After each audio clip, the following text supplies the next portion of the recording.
பிரவீனும் என்ன கேட்கணும் கேளு என்று சொல்ல, அது இந்த ரிங்கோட விலை என்ன? நான் என்னோட ஃப்ரெண்ட நேத்து நைட் மீட் பண்ணேன். இந்த ரிங் ஏதோ பெரிய ராஜாவோட ரிங்குன்னு சொன்னா. இது ரொம்ப எக்ஸ்பென்சிவ்னு சொன்னா. அண்ட் யாருக்குமே கிடைக்காதாமே. அதான் இது எவ்வளோன்னு தெரிஞ்சுக்கணும் என்று கேட்ட வேதிகாவால் 50 கோடி ரூபாய் மதிப்புள்ள மோதிரத்தை பிரவீன் தனக்கு கொடுத்திருக்கிறான் என்பதை இன்னும் கூட நம்பவே முடியவில்லை. எங்கே இந்த மோதிரத்தை பற்றி வேறு ஏதேனும் கேட்டு விடுவாளோ என லேசான பதட்டத்தோடு இருந்த பிரவீனுக்கு அவளுடைய இந்த கேள்வி சற்று நிம்மதியை கொடுத்தது. பிறகு, அதான் உன்னோட ஃப்ரெண்டு இவ்வளோ சொல்லி இருக்காங்களே, அவங்களே இதோட விலை என்னன்னு சொல்லலையா? இல்ல அவங்க சொன்னதை கேட்டுட்டு நீ மறுபடியும் என்கிட்ட கேக்குறியா என்று கேள்வியை அவள் பக்கம் திருப்பினான். அவ சொன்னா அதுதான் எனக்கு ரொம்ப ஷாக் ஆயிடுச்சு. 50 crores 50 கோடி கொடுத்து இந்த மோதிரத்தை நீ வாங்கி இருக்கேன்னு கேட்ட உடனே என்னால நம்பவே முடியல தெரியுமா. ஒருவேளை அவ பிரைஸ் அதிகமா சொல்றாளோன்னு எனக்கு டவுட் இருந்துச்சு. அதான் நேரடியா உங்ககிட்டயே கேட்டுடலான்னு கால் பண்ணேன் என்று சொன்னாள் வேதிகா. இந்த பக்கம் 50 கோடி என்ற அந்த விலையை கேட்டதும் கையில் இருந்த ஆபீஸ் பேக்கை நழுவ விட்டிருந்தான் பிரவீன். அந்த மோதிரத்திற்கு அவ்வளவு மதிப்பு என்பது அவனுக்கே இப்போதுதான் தெரிந்தது. எப்படி, நான் இந்த மோதிரத்தை 5 லட்சத்துக்கு தானே வாங்கினேன், இதோட விலை 50 கோடியா என்று யோசனை செய்தவனால் எப்படி இந்த மோதிரத்திற்கு விலை திடீரென கூடியது என்பதை புரிந்து கொள்ள முடியவில்லை. அவன் அதிர்ச்சியில் அப்படியே இருக்க, பிரவீன் லைன்ல இருக்கியா? ஹலோ என்றாள் வேதிகா. எஸ் எஸ் என்று தடுமாறிய பிரவீன், வேதிகா எனக்கு ஒரு முக்கியமான அப்பாயின்மெண்ட் இருக்கு, நான் முடிச்சிட்டு உனக்கு அப்புறமா கால் பண்றேன் என்று கூறி உடனே அழைப்பை துண்டித்து விட்டான். சில நொடிகள் யோசனை செய்தவன் உடனே அந்த மோதிரத்தை அவன் வாங்கிய அந்த நபருக்கு போன் செய்தான். சர்வதேச அளவில் இந்த மாதிரியான வைர மற்றும் வைடூரிய பொருட்களை கைமாற்றி விடுவதை தினசரி வேலையாக செய்யும் ஒருவனிடம் இருந்துதான் பிரவீன் அதை வாங்கியிருந்தான். அந்த பக்கம் அழைப்பு ஏற்கப்பட்டதும், ஹலோ, நீ எனக்கு ஒரு ப்ளூ டைமண்ட் ரிங் கொடுத்த இல்ல, அதோட பிரைஸ் என்ன? அது எவ்வளவுக்கு வெளியில கொடுப்ப என்று வேகமாக கேட்டான் பிரவீன். ப்ளூ டைமண்ட் ரிங்கா என்று யோசனை செய்த அந்த நபர், அது ஒரு 5 லட்சம் வரும், நீங்க அவ்வளவுக்கு தானே என்கிட்ட வாங்கினீங்க என்று சொன்னார். அதை கேட்டதும் மீண்டும் அதிர்ச்சி அடைந்திருந்த பிரவீன், நான் அதை கேட்கல, அந்த மோதிரத்தோட ஒரிஜினல் பிரைஸ் என்ன, மார்க்கெட்ல அதோட உண்மையான விலை இப்ப என்ன, அத சொல்லு என்று கத்தினான். அந்த பக்கம் இருந்து பலத்த மௌனம். பிறகு, அந்த மோதிரத்தோட உண்மையான விலை 50 கோடி.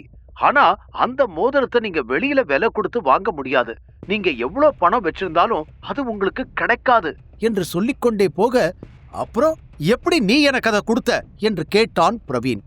இருங்க, நான் முழுசா சொல்லி முடிச்சிடுறேன். உங்ககிட்ட இருக்கிறது அந்த ஒரிஜினல் மோதிரம் கிடையாது, அதோட காப்பி, அதாவது பார்க்கிறதுக்கு ஒரிஜினல் மாதிரியே இருக்கிற காப்பி என்று அவன் கூறியதும், என்ன என்று கோபத்தில் கொதித்த பிரவீன், அப்போ எனக்கு போலி மோதிரத்தை வித்தியா? எவ்வளவு தைரியம் இருந்தா அதை என்கிட்டயே சொல்லுவ என்று கத்தினான். டென்ஷன் ஆகாதீங்க சார், நான் உங்களுக்கு நிறைய வெரைட்டி மோதிரத்தை காமிச்சேன். நீங்க தானே யூனிக்கா பிரஷியஸா யார்கிட்டயும் இல்லாத மாதிரி வேணும்னு கேட்டீங்க. இப்போ உங்க கையில இருக்கிறது அப்படிப்பட்ட ஒரு மோதிரம் தான். உங்க பட்ஜெட் கம்மியா இருந்துச்சு, அந்த பட்ஜெட்டுக்கு அந்த மோதிரம் தான் வரும். அந்த மோதிரத்துக்கு எவ்வளவு வேல்யூ இருக்குன்னு தெரியுமா? ஒரு மிகப்பெரிய ராஜா அவரோட ராணிக்காக செஞ்ச மோதிரம், அது உங்களுக்கு 5 லட்சத்துக்கு கிடைச்சிருக்கு. அத நினைச்சு சந்தோஷப்படுங்க என்று அவன் சொல்லிக்கொண்டே போக, இல்ல இல்ல, இந்த மோதிரத்தை திரும்பி வாங்கிக்கோ, எனக்கு ஒரிஜினல் டைமண்ட் மோதிரம் தான் வேணும், எப்படியாவது அதை அரேஞ்ச் பண்ணு என்று கூறிய பிரவீனுக்கு எங்கே இது போலி மோதிரம் என்ற விஷயம் வேதிகாவிற்கு தெரிந்து விடுமோ, அதனால் அவள் தன்னை வெறுத்து விடுவாளோ என்று பயம் வேறு ஒரு பக்கம் வாட்டியது. என்னது, ஒரிஜினல் மோதிரம் வேணுமா? அதை எங்கிருந்து கொண்டு வருது? அந்த மோதிரம் ஏலத்துல வந்து அதை வேற ஒருத்தர் வாங்கிட்டாங்க. அது அவங்க 50 கோடிக்கு வாங்கல, 100 கோடிக்கு வாங்கியிருக்காங்க தெரியுமா? அதை எப்படி நான் உங்களுக்கு வாங்கி தரது என்றான் அந்த வியாபாரி. 100 கோடி என்றதும் இந்த பக்கம் பிரவீனுக்கு உடல் எல்லாம் நடுங்கி போனது. இந்த ஊர்ல 100 கோடி கொடுத்து ஒரு வைர மோதிரம் வாங்குற அளவுக்கு பெரிய ஆள் யார் இருக்கா? எவ்வளவு பணம் இருந்தாலும் ஒரே ஒரு மோதிரத்துக்காக இவ்வளோ செலவு பண்ணுவாங்களா என்று நொடிக்குள் பல விஷயங்களை யோசனை செய்தவன், சரி, எனக்கு கொடுத்தது டூப்ளிகேட் மோதிரம்னு வெளியில தெரியக்கூடாது, புரிஞ்சுதா என்று கூறி அழைப்பை துண்டித்தான் பிரவீன். பிறகு தனது ஆபீஸ் பேக்கை எடுத்துக்கொண்டு காரை கிளப்பியவன் மீண்டும் மீண்டும் அதே யோசனைக்குள்ளேயே மூழ்கி போனான். சில நிமிடங்கள் கழித்து, எது எப்படி நடந்திருந்தாலும் நான் ஒரிஜினல் மோதிரத்தை தான் கொடுத்திருக்கேன்னு வேதிகா நம்பிட்டா. தப்பா ஆரம்பிச்சிருந்தாலும் கடைசியில அது எனக்கு நல்லதா தான் முடிஞ்சிருக்கு. இதை அப்படியே மெயின்டைன் பண்ணிக்கலாம் என்று நினைத்தவன் வேதிகா பேசிக் கொண்டிருக்கும் போதே அழைப்பை துண்டித்ததால் மீண்டும் அவளுக்கு அழைத்தான்.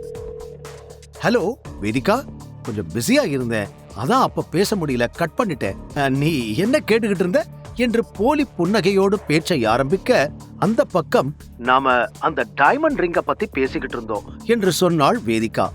ஆமா, உனக்கு என்ன தெரியும், அதோட ரியல் பிரைஸ் என்னன்னு உனக்கு தெரிஞ்சிருச்சுல. ஆனா உனக்கு தெரியாத ஒரு விஷயம் சொல்லவா, அந்த மோதிரத்தை நான் 50 கோடிக்கு வாங்கல, அதை ஏலத்துல அதை விட அதிகமா அமௌண்ட் கொடுத்து நான் வாங்கினேன் தெரியுமா என்று இப்போது பொய்களை தனக்கு சாதகமாக அள்ளிவிட ஆரம்பித்திருந்தான் பிரவீன்.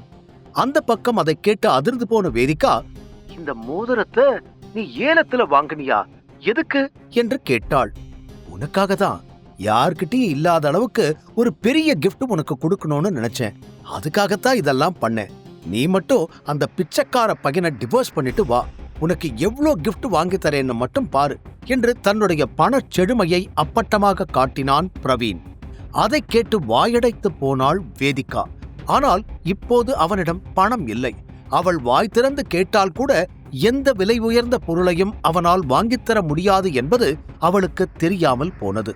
சில நொடிகள் அமைதியாகவே இருந்த வேதிகா பின் சின்ன தடுமாற்றத்துடன், ஓகே பிரவீன், தேங்க்ஸ், எனக்கு ஆபீஸ்ல வேலை இருக்கு, நான் அப்புறமா உனக்கு கால் பண்றேன் என்று கூறி அழைப்பை துண்டித்து விட்டாள்.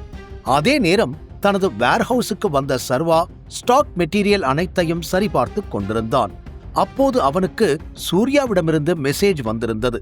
அதை எடுத்து பார்க்க, ஆகாஷ் பணத்தை ரெடி பண்ணிட்டான், ஷேர்ஸ் எல்லாத்தையும் திரும்ப வாங்கவும் அவன் ரெடி ஆகிக்கிட்டு இருக்கான், என்ன பண்றது என்று கேட்டிருந்தான். அதை பார்த்ததும் சர்வாவிற்கு லேசான எரிச்சல். ஆகாஷ் இத்தனை நாட்கள் செய்த அனைத்திற்கும் அவனை அவ்வளவு எளிதில் விட சர்வாவிற்கு மனம் இல்லை. அவன் என்ன செய்யலாம் என்று யோசித்துக் கொண்டிருக்க மீண்டும் சூர்யாவிடமிருந்து அடுத்த மெசேஜ் வந்தது. அதில் அவனுக்கு பணம் கொடுத்து உதவி செய்கிறது பிரவீன் என்றிருக்க இன்னும் கடுப்பாகி போனான் சர்வா. 2 பேரும் கூட்டு சேர்ந்து என்ன ஜெயிக்கலான்னு பாக்குறாங்களா என்று அவன் யோசித்துக் கொண்டிருக்க அங்கு வந்த மாயா, சார், அந்த பக்கம் எல்லாத்தையும் செக் பண்ணிட்டேன், ஸ்டாக் எல்லாம் கரெக்டா இருக்கு என்று கூறினாள். அவளை பார்த்து தலையாட்டிய சர்வா, நீங்க இங்கேயே இருங்க, நான் ஆபீஸ்ல ஃபைல மறந்து வச்சுட்டு வந்துட்டேன், நான் போய் எடுத்துட்டு வரேன் என்று அங்கிருந்து நகர பார்க்க, நீங்க ஏன் சார் போறீங்க, திவ்யா கிட்ட சொன்னா அவங்க கொண்டு வர போறாங்க என்று அவள் சொல்லி முடிப்பதற்குள் அங்கிருந்து சென்றிருந்தான் சர்வா. தனது கேபினுக்கு வந்தவன் அடுத்த நொடியே சூர்யாவிற்கு அழைத்தான். சொல்லு டைகர், நான் அனுப்பியிருந்த மெசேஜ் பாத்தியா, என்ன பண்ணலான்னு இருக்க என்று சூர்யா படபடவென கேட்க, அத பத்தி தான் யோசிச்சுக்கிட்டு இருக்கேன் என்றான் சர்வா. பின், நீ அவனை நேர்ல பார்த்து பேசணும், அந்த ஷேர் எல்லாத்தையும் அதே பிரைஸ்ல நம்ம விற்க போறது இல்லைன்னு சொல்லணும், அந்த ஷேர்ஸ் எல்லாத்தையும் டபுளா மாத்து, அவன் எவ்வளவு பணம் ரெடி பண்ணி இருக்கானோ அதை விட டபுள் அமௌண்ட் வேணும்னு சொல்லு, அந்த அமௌண்ட் மொத்தமும் இன்னும் 5 நாள்ல என் கைக்கு வந்து சேரணும் என்று சர்வா சொல்லிக்கொண்டே போக அந்த பக்கம் சூர்யாவிடமிருந்து பலத்த அமைதி. பிறகு, டைகர், இது கொஞ்சம் ரூடா இருக்கிற மாதிரி இருக்கே, பரவாயில்லையா என்று கேட்ட சூர்யாவிற்கு ஆகாஷ் பற்றியோ ஆகாஷ் சர்வாவிற்கு கொடுத்த பிரச்சனைகள் பற்றியோ தெரியாது. இது சர்வாவின் பர்சனல் ரிவெஞ்ச். இந்த பக்கம் அதை கேட்டு லேசாக சிரித்த சர்வா, அவனை அழிக்கிறது என்னோட நோக்கம் இல்ல, இது என்னோட பிசினஸ்ல நான் ப்ராஃபிட் பண்ணணும், என் கம்பெனி ஷேரோட விலையை நான் ஏத்தி இருக்கேன், அவ்வளவுதான், நான் ஒன்னும் சோஷியல் சர்வீஸ் பண்றதுக்காக கம்பெனி நடத்தல என்று சர்வா கூறிவிட, ஓகே, நீ சொன்ன இன்ஃபர்மேஷனை அவனுக்கு பாஸ் பண்ணிடுறேன், அவனோட பதில் என்னன்னு கேட்டு உனக்கு சொல்றேன் என்று கூறி சூர்யா அழைப்பை துண்டிக்க இந்த பக்கம் சர்வாவின் கேபின் கதவை தட்டிவிட்டு உள்ளே வந்த திவ்யா, உங்களை பார்க்கறதுக்கு விக்ரமன் சார் வந்திருக்காரு என்று கூறினாள். விக்ரமன் தன்னை காண இங்கு வந்திருக்கிறாரா என்று ஆச்சரியப்பட்டான் சர்வா. பிறகு, உடனே அவரை உள்ள அனுப்புங்க, நீங்க வேர் ஹவுஸ்ல போய் மாயா கூட ஸ்டாக் செக் பண்ணுங்க என்று சொல்ல வெளியே சென்றாள் திவ்யா. அடுத்த நொடியே விக்ரமன் அங்கு வர கதவை மூடிவிட்டு எதிரில் அமர்ந்தவர், என்ன டைகர், உன்னை பார்க்கவே முடியல, ரொம்ப பிஸியா இருக்கியா என்று கேட்டார். சர்வா அவரை லேசாக முறைத்துவிட்டு, கொஞ்ச நாளைக்கு முன்னாடி இப்படிதான் ஆலியா சொல்லாம இங்க வந்தா, இப்போ நீங்க வந்திருக்கீங்க, இந்த மாதிரி பெரிய பெரிய ஆட்கள் என்ன நேரடியா சந்திக்க வந்தா இங்க இருக்கிறவங்களுக்கு என் மேல சந்தேகம் வராதா? நான் இங்க ஒரு சாதாரண மேனேஜர், அதுக்கு ஏத்த மாதிரி நடந்துக்கோங்க என்று சர்வா சொல்லிக்கொண்டே போக சிரித்த விக்ரமன், எதுக்கு நீ இவ்ளோ பதட்டப்படுற? உன்னோட அசிஸ்டன்ட் கிட்ட நான் சிசிடிவி ஆர்டர் கொடுக்க வந்திருக்கேன்னு ஏற்கனவே சொல்லிட்டேன், யாரும் சந்தேகப்பட மாட்டாங்க என்று விக்ரமன் சொல்ல, நல்லா இருக்குது உங்களோட ஐடியா, என்ன விஷயமா இங்க வந்தீங்க என்று கேட்டான் சர்வா.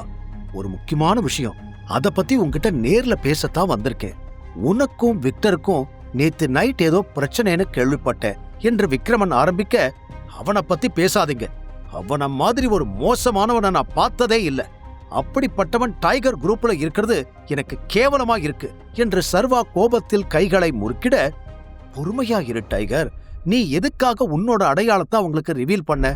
நீ எனக்கு போன் பண்ணி இருந்தா இந்த பிரச்சனையை நானே சரி பண்ணி இருப்பேன்.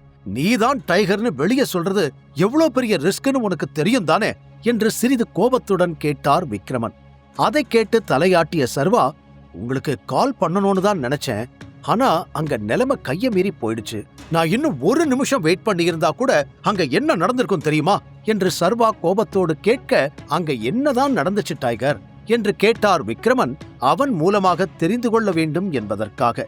பெருமூச்சு விட்ட சர்வா, அந்த பொறுக்கி நாய் என் ஃப்ரெண்டு கிட்ட தப்பா நடந்துக்க பார்த்தான், நான் அங்க போய் பார்த்தப்போ அவன் மயக்கத்துல விழுந்து கிடந்தா, நான் ஒரு நிமிஷம் லேட்டா போயிருந்தா கூட அவன் அந்த பொண்ணை நாசம் பண்ணியிருப்பான், அதை இப்ப நினைச்சா கூட எனக்கு ரத்தம் கொதிக்குது, அவளுக்கு மட்டும் ஏதாவது ஆயிருந்துச்சு சத்தியமா சொல்றேன், அந்த கிளப்ல இருந்த ஒருத்தரை கூட நான் உயிரோடவே விட்டுருக்க மாட்டேன் என்று டம் என டேபிளை தட்டிவிட்டு கத்தினான் சர்வா.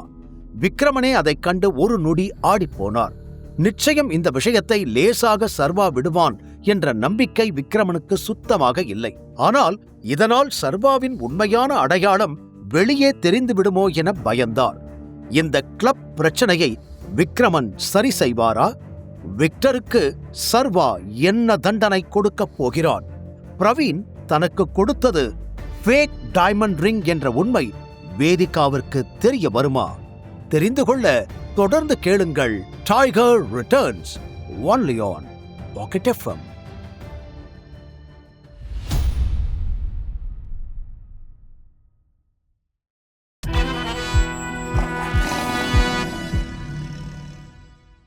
சர்வாவை பார்க்க அவன் அலுவலகம் வந்திருந்த விக்ரமன் விக்டரை பற்றி பேசினார்.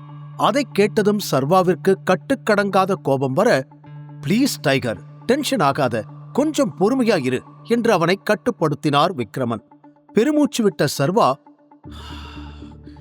கோபப்படாம என்ன பண்ண சொல்றீங்க? இந்த மாதிரி பொறுக்கிங்களாலதான் பொண்ணுங்க தைரியமா வெளியே வர பயப்படுறாங்க. முழு கதையையும் கேட்டு மகிழ பாக்கெட் எஃப்எம் ஏபி டவுன்லோட் செய்யுங்கள். லிங்க் டிஸ்கிரிப்ஷனில் கொடுக்கப்பட்டுள்ளது.